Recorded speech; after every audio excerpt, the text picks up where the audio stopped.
adequate quality. Now I will refer some books, Digital Image Processing by Gonzalez and Woods, and the same authors have another version of this book, Digital Image Processing using MATLAB.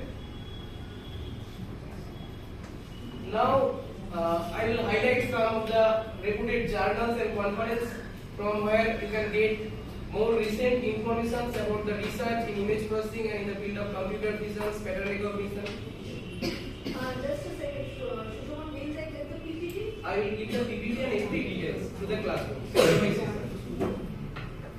So you can concentrate on learning, okay, not taking the photograph. You may take note, but do not take photograph. I will give all the things.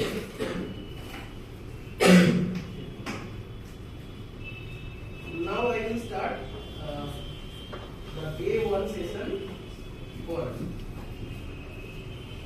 So I will try to start from the very beginning, from the introduction of image processing.